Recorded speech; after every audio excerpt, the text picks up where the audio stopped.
Live in రిలేషన్‌షిప్‌లో కలిసి live in together అన్నట్టుగా కలిసి ఒకే ఇంట్లో ఉంటారు. అంటే ఇది రకరకాల పారామీటర్స్‌లో ఉంటారు. ఒక అవసరానికి కావచ్చు, లేకపోతే ఒక నీడ్ కోసం కావచ్చు. అంటే చదువుకునే స్టూడెంట్స్ ఏం చేస్తారంటే తమ యొక్క ఎక్స్‌పెండిచర్స్ కాస్ట్ తగ్గించుకుందామని, లేకపోతే జాబ్ చేసేటప్పుడు షేరింగ్ చేసుకుందాం, రెంట్స్ షేరింగ్ చేసుకుందాం. మరలా రేపు కాస్త హై ప్రొఫైల్‌కి వెళ్తే ఎవరి లైఫ్‌లో వాళ్ళు డీల్ చేద్దామని. ఇంతే కాకుండా కొంతమంది pre marital live in relationship చేస్తారంటే before going to the marriage మనిద్దరం కలిసి ఒక 6 మంత్స్ ఉందాం. ఒకరి అభిప్రాయాలు ఒకరికి తెలుస్తూ ఉంటుంది. ఒకరికొకరు నచ్చితే మనం ఆఫ్టర్ 6 మంత్స్ మనం మ్యారేజ్ చేసుకోవచ్చు.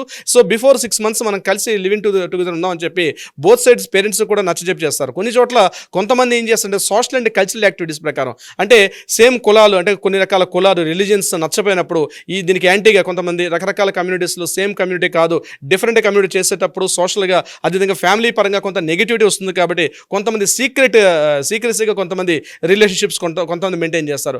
కొంతమంది ఏం చేస్తారంటే ఫైనాన్షియల్ అప్ డౌన్స్ అంటే ఒక అమ్మాయి బాగా ఫైల్లో ఉండొచ్చు అంటే మంచి హై ప్రొఫైల్ ఉండొచ్చు, అబ్బాయికి అసలు లో ప్రొఫైల్ ఉండొచ్చు.